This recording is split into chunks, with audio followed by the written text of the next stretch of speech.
By this point, it should be pretty clear that Bleed is the best team comp. Even before Season 5 was in contention for the title, with a pile of 11 IDs and egos has been handed, it's hard for anything else to compete. With that said, however, it's pretty clear lots of people just don't know how to build it, with such any suggestions you can see here. So, my goal here is to help you actually build for Bleed. We're going over each of the 11 relevant centers for the team, Sinclair, including the few lucky enough to have 2 IDs for the team, what to feel are the best 6, and even what deployment order to use them in. But first, it's worth mentioning the Assistant's Budget Guide. I'll be assuming all your IDs and egos are up to 4, level 50 and Threadsman 4. Plenty of these are still usable and developed beyond the scope of this video. In addition, I won't be going into MD here.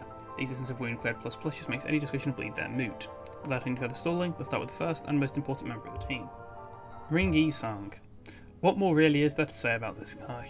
He rolls high, he hits hard, he's got great coin amounts, he's bizarrely good at sustaining the Bleed stack, maintains his own SP, and is more durable than you'd expect for a DPS ID. His only real weakness here is the cost of his ego. All of them are pretty expensive, or in the case of Fell Bullet, not good here. This really isn't a limiting factor, but does mean you'll get to rely on his standard rolls and all but the longest content. Currently, there's not a single Bleed team that shouldn't run him, and it really isn't close. Next, I'll go to Don, who also just has the one relevant ID, but the most interesting one so far. Manager Don has a lot of text to go through, but unfortunately the majority is pretty irrelevant. The only enhanced skill you ever want to use is the S3, the only other launch ready run you really don't want to die, and to S1 is pretty underwhelming. Her main strength is her counter. No other ID has as consistent access to bleed count as she does, on top of being a less skill, and occasionally providing 15 shields. The general game plan with Don is to spam the counter whenever possible, until you hit a large enough stack that you can safely use the S2 with AoE and empowered S3 to start dropping your bleed count. This usually happens at around 15 hard blood if you don't want to waste 7 to 8 hard blood on the counter. As the first name with good ego here, it's probably worth briefly going over them. The Yearning Mercado is a pretty strong AoE that can nuke through multi-part Abnos, any human encounter or any boss with adds, but comes at the immense cost of 3 Gluttony and 5 for the overclock. This makes it pretty hard to afford outside of dungeons, but it does tend to be worth it. The other 2 notable ego are far cheaper, with La Sangre providing consistent healing and a decent clash at the cost of always rolling tails, and Lifetime Stew being a dirt cheap AoE that rolls high and is probably the worst passive in the game, spamming it is a viable strategy for turning through long chain battles. I'll continue going through in Sinner order, which brings us to Faust. Her only bleed ID is Encore, a pretty contentious ID given both her god-awful rolls, insanely good passive and access to fluid sack. A few months ago she was easily the second best ID on the team, with Nels making sustaining bleed easy, Gaze being better than too fragile for the entire team, and far less competition for IDs. Now she's in a far less guaranteed spot. I'd still argue for her inclusion due to 30 SP per turn early making the early turns far less RNG reliant, but then given the existence of chain battles, sacking her after you've gotten everyone to 45 is probably correct. With her out of the way, I'll move on to Ryoshu, the first sinner with the 2 relevant bleed IDs, and each having their own niche, so I'll start with the fancy Walt one. Red Ice is the much more straightforward and standalone ID, with really good rolls, high durability, SP and HP healing for herself and allies, and a way better defensive skill. An unconditional spread of 12, 16, 17 for free is pretty good, and going to a 16, 22, 33 is comical. She easily gains 20 a shield a turn for free, and then any damage she does take she can regain off of the S3. Her only weaknesses are her sin affinities and complete lack of bleed count. Any of your sin you already generate enough of, and just not applying count is obviously bad, so let's move on to the alternate option. Kawakuma Ryo should be looked at assuming you have KKH amount of support. If you aren't generating Dark Cloud consistently, you should run Red Eyes instead. An 11-15 spread is worse than her counterpart, on top of being a coin behind on all of those skills. Her guard sucks as with most launch defense skills, and her passive is almost always on, giving her a tiny damage buff. Her main upsides are the on-hit effects of all of her skills, her access to Gluttony, and her surprising amount of damage conditionals. 3 paralyze on the skill one is absurd, and only held back by her god-awful speed range. That said, clash book counters make it still work, and I'll explain in a moment. Her S2, assuming a target with no bleed, applies a 3-5 stack, and occasionally gives 2 damage down for bringing Yi to profit from. Her S3, for some reason, is pretty much identical to her S2, just trading damage down for offense level down, and an absurd plus 40% damage at 9 bleed counts. Before I mention which one I'd suggest using, I'm going to sidetrack into how you can get more use from the paralysis. Look at this situation. Ryoshu is moving last, too late in the turn order to help anyone with paralyze, seemingly a worst case situation. However, that's not too hard to work around. All you need to do is have one of the 3 bleed IDs of the clash book counter both use their counter without triggering a clash, and have an unopposed attack target them. This means you can use the counter to offset and still have this work if you want maximum efficiency. Because the enemy is still going after Ryoshu, they'll have all their attacks clashed with until all your sinners have attacked, and then they'll try and actually land their hit. Unfortunately, clash book counters trigger an unattempted unopposed attack, and now that you've applied 3 paralyze, it's next to impossible to lose the clash. It's hardly mandatory to use Ryoshu, but it's also hardly a rare situation, and one that's applicable to more than just bleed. Now that I've finished digressing, I'll be blunt on which one I use. Given the strength of KK Ishmael and Heath, I'd much prefer the consistent bleed counting glitchy generation of KK Ryoshu, especially when Forest for the Flames provides a cheap 28 clash, making up for her usually lower rolls. That said, if you lack KK-ish, or just want to show off your Wolp ID, Red Eyes is hardly a bad ID to run, and does synergize with Blind Obsession on top of fueling it. As for her other ego, Contempt Aura is still the best war in the game, making it incredibly easy to afford and bleed, on top of generating the gluten you need for other nuke egos.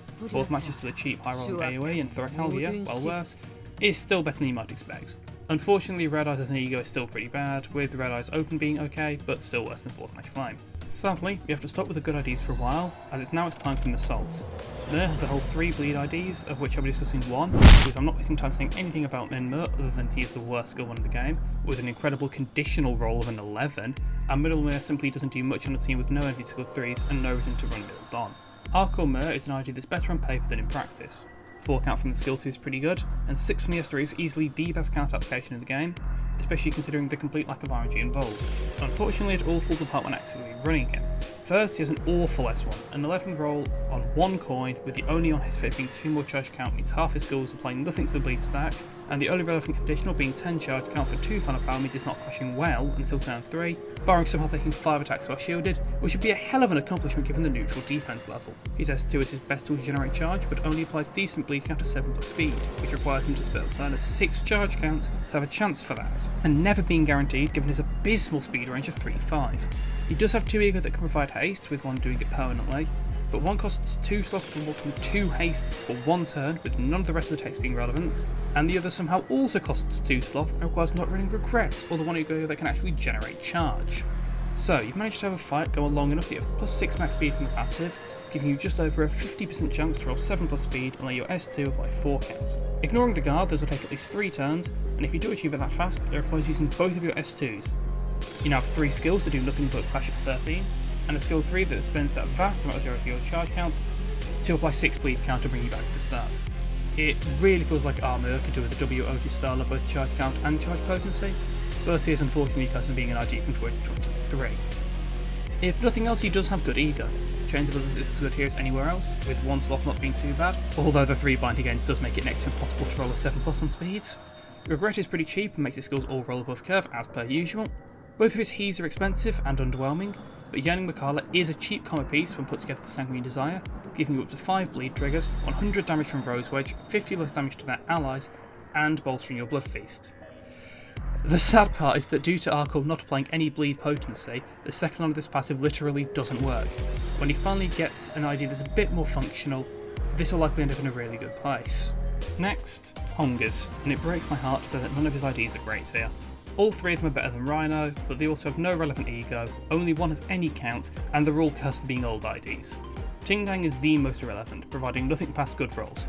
Mutilate does deal a lot of damage, and it's easy enough to provide 10+ bleed potency, but it only gets that damage conditional after a kill, at which point it targets the first slot with the least skills targeting it, so even against bosses with adds is still often a gamble if it'll go where you want it. Hook Honglu used to be good for bleed, but his inconsistencies add up. His S1 can apply count, but heads hits are always going to be luck reliant, and 11-12 roll is poor. His skill 2 can apply a 2-5 stack, but requires a major speed difference, while also being luck reliant on the potency application, and being his only skill that gains haste. The S3 is for some reason his only skill that applies no count, it rolls low even with the conditional, the SP gain is luck reliant, again, and much like the Ruiner card, the bleed infliction is forgettable. He also has by far the worst passive on the team, with a whopping 1 attack power per turn at best. He's got good evade, I guess? Kurokuma is probably the best option, funnily enough, with an absurd amount of potency generation, a shockingly durable stat line, and having the most lust access out of the options. He's still not great, but when we're forced to run him in Canto 8, he is going to be the best option.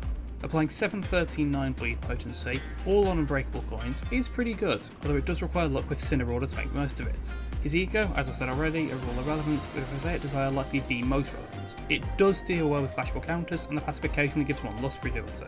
Heathcliff lets us, thankfully, go back to good IDs. Once again he's got 3 IDs with bleed, and much like Mer, only 1 is relevant. Blois only exists in MD, and Rabbit died back in 2024. Kurokuma Heath is an absurdly strong ID, being Heath's second team ID, the team up in question being KK Ishmael. At first glance he likely looks like an OK ID, with a pile of random status effects, a counter that rolls too low to be good, and being his second tank ID with bleed. In practice however, he's an ID that's permanently dual slotted, has multiple incredibly strong ego, and directly counters unbreakable coins. His S1 is above average with the standard double coin power up conditionals, letting it roll a 16, a couple of debuffs for Yi, and a defense power up for if he counters next turn. Assuming Dark Cloud, however, it applies 6 bleed potency and he gets a free copy of this every turn. Just let one of your other IDs take a hit, be it from an unclashable attack, an unbreakable coin, or just letting a low rolling attack go unopposed. It's not like you're short on IDs with self-healing in bleed. The counter is by far his most important tool. 6 potency on 2 coins is nice, gets a bit of a bonus damage from debuffs, and much like Don's, it's Lust, so you can get rewarded for spamming it. Unlike Don, the lack of count means you'd much rather use it to clash with parts that you aren't putting the stack on, but this is hardly a major issue. Skill 2 is fine, it is only source of count, but applies a nice set of debuffs. Once again, his S3 plays better than it reads. Assuming you win the clash with it, which isn't hard, you get a third hit on the counter next turn. It hits pretty hard, dealing at minimum plus 40% damage on the last coin, up to 130% in a perfect world, on top of 12 potency, all on a skill that rolls a 24. Technically you can give him a bonus slash power up by stacking a KKID and plus on potency account by stacking 3 on top of 3 slash damage up, though you'll never get that last one. While stacking 2 isn't too hard, stacking a third means killing either Yoshi or Ishmael, who you really want to keep alive, or Rodion, which means you're not running the good Rodion ID. As for Ego, IEDD is busted and cheap as ever, Body Sack makes the second best base Ego, Yasun Yata is good if expensive, and Binds makes Thunder Cleave Murder 3 guys instead of 1. Ishmael has 2 IDs worth consideration, though one is clearly better. A long while back Captain was worth running, given a handful of relevant upsides, most of the assist attack is great. If you're running Red Eyes Ryoshi and Enfaust, consider giving the Captain a go. Sadly, the March of Power Creep comes for us all and KK-ish is just better. Not only does she make the previous 2 KK IDs worth running, but she's just a good ID. Decent rolls, damage conditionals, bleed and debuff application, and an S2 that almost makes full KK worth running. Almost. Sadly for full KK, while 4 damage up and 2 fragile is utterly absurd, both giving up E-Sign and running KK Rodion are both big asks. For the Kanto 4-7 Sinner fights it's probably correct, but until we go back to 7 Sinners on board at a time, you'll likely never trigger those effects. Her S3 is her best standalone tool but does require some thought to use. It's directly count negative and only gets better the longer you hold it, so try to avoid wasting it early. As for Ego, nothing chest is too crazy, Rosette is cheap paralysed but the lack of attack rate is sad, Wing Beat is great but expensive, and Blind Obsession is just a big AoE with SP regen here. Run out of bottom of Wing Beat if you aren't running KK Ryoshi though, you'll take an aged hit 3 gluttony even with Focus Strike. Next is Rodion, who again has 2 IDs, and I'll be blunt, KK Rodion is garbage. She doesn't work as an ID, requires outside support to sustain any amount of poise, all for the dreams of a decent counter. If that's really what you want, just find an MVRS team. Bloodfiend Rodion, however, is a great bleed ID even without Don. Her counter is the diet version of Don's, meaning it's still good, with her S1 being bad enough relatively that you'll never want to use it. The real meat of the kit is the S2, and conditionally this rolls an 18 on 3 coins, gives 1 attack power up with the lowest HP ID you have, applies 2 count, and with some pre-existing bleed rolls a 24. If you run Don, which you should, it also gives Don 2 attack power up instead. It's pretty hard to imagine an S2 better than this. Her S3 can be good, but Blooming Thorn takes a long time to stack up, meaning this will rarely get the attack weight. Even so, Festive Fever is a good buff, though it's still a weaker skill than the S2. As for Ego, the most notable one is Sanguine Desire, a pretty cheap single target nuker, with the most important part being Combat Start, target doesn't lose bleed count this turn. For obvious reasons that's a strong line of text, though nowhere near mandatory. In most situations, Sanguine is a nice bonus. It rolling a 43 against a moderately bleeding target is pretty great, dealing up to 198 bonus damage based on bleed potency is pretty underwhelming for the effort required, and the on-kill is basically flavor text. You'll use it for the combat start and to win a clash. The overclock is hot garbage, applying an incredibly underwhelming amount of bleed counts, rolling far lower, not having the combat start effect, and draining a full 45 SP immediately. The passive doesn't do much for Rodion, with her mostly applying counter potency, but it's at least a nice effect. The other relevant Ego, Hexnell, is an incredibly strong Ego that I don't hear much talk about. Sadly, you're never getting the 4+ Envy Res conditional here outside of unfocused encounters, though it's weird that it's not Envy A Res it requires. The on-hit effects are pretty good, 3 Curse guaranteed is a pretty good debuff, especially on a 3-way skill. The nails, while heads hits, are incredibly potent, especially if you're running Enfaust. The main use of the skill, however, is the healing. Rodion recovers 32 HP for allies and herself, with pretty much any counter 7 enemy making it jump to 43. This might not sound like much if used to fluid attack hitting all allies, but Hexnell heals 2 of your sinners for more than fluid attack, 1 for identical amounts, and all 3 easily getting more on top of that based on debuffs on self.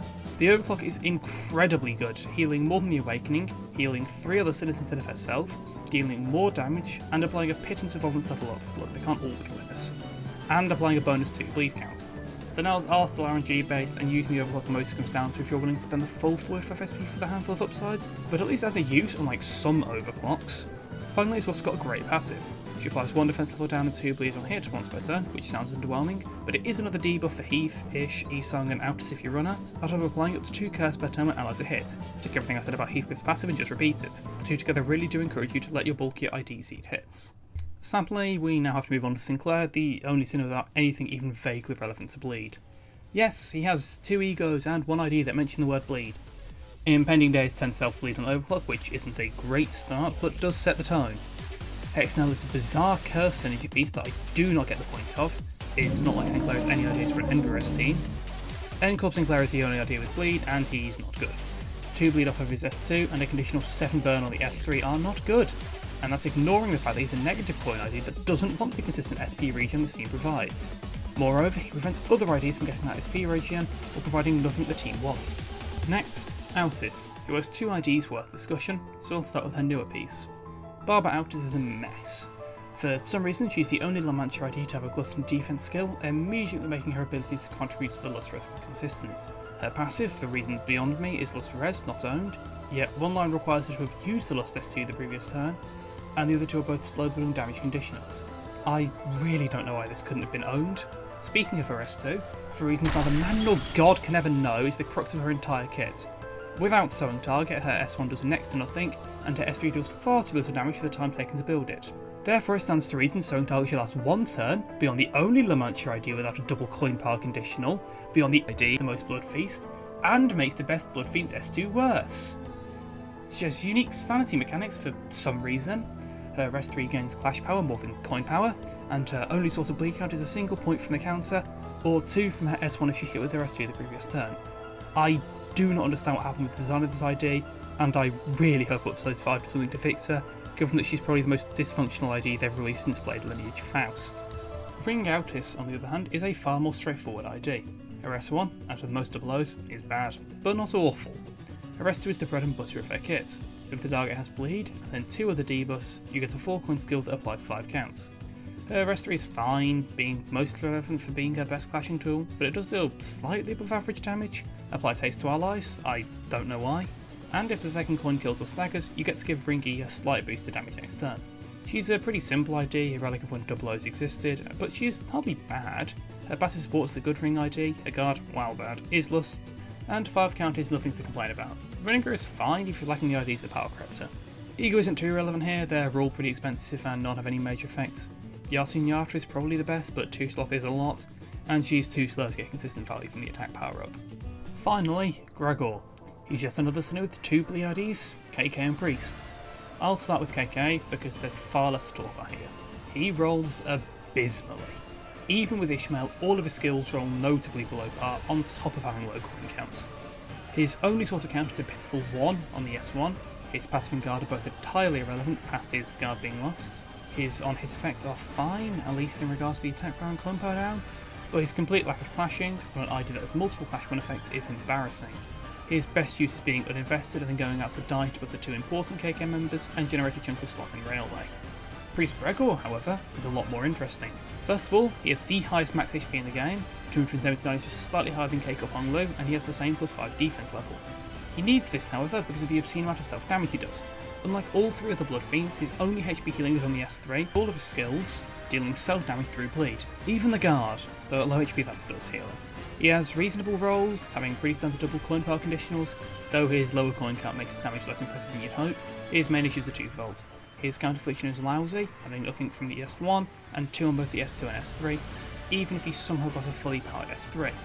The other issue is they simply don't need the Blood Feast he pumps out. The 2 Blood Fiends you would use can only spend a max of 80 per turn. Even with a meager bleed stack, you only need 4 enemy coins per turn to completely fill both the good fiends, and it's not like Greg does much to help boost or support that stack. His SP region is too low to be relevant, 9 SP is the best it does, and the only way to get that 9 is from it being in the dungeon. His inability to deny is a good passive, and Alien Heart is a good buff. It's just a shame to run a kit that doesn't help the team. If Blood Feast was suddenly in obscenely high demand, then maybe he'd have a use, but it's not like 10 to 25 bonus Blood Feast per turn is going to make a dent in that position. Worst of all, he just withers and dies against enemies that apply bleed count. Even just a handful of count per turn can pop Greg quickly, given how much potency he gains from every skill. I know people want Greg to be good, and I agree, it's kind of unfair that he still doesn't have an idea that's hit above the curve, being stuck with IDs that are average at best, but at least his ego is still good. Legerdemain is comically unaffordable here, but Garden of Thorns is at its best. Not only is 6 arrows entirely feasible, the team can both fuel it and gain the bonuses to turn afterwards, all on actually relevant skills. It's still easily the worst war ego, but at least it can be relevant. Now then, time to move on to the actual team building. First of all, this team is built for chain battles. Prior to Counter 7, not one enemy is even a roadblock, although Cassetti can be a nuisance to League, you do have access to IDs but strong enough to solo them. Deployment order matters here. You might not be gaining extra skill slots, but ensuring that certain IDs are hit by certain passes is important. Obviously E goes first, ensuring your primary damage dealer gets all the buffs from support passes is a good start, but I suggest having Faust second. If she somehow manages to live, giving her 2 final power from her Fanatic triggers is a nice boon. Past this point, Sinner Order doesn't really matter until after number 6. The only relevant effects are for speed size, so put the Sinner with fragility, paralyse and good counter application before those are out. Now that you've gotten the first 6 guys, put your remaining Sinners in order of general quality, and you're good to go. It's the team I generally use, and the one that got me 56 turn RR5. Now, if all of that was obvious and a waste of your time, good, tell me in the comments how consultant was your intelligence, and maybe I'll make another one of these. And all that said, I'll end the video here.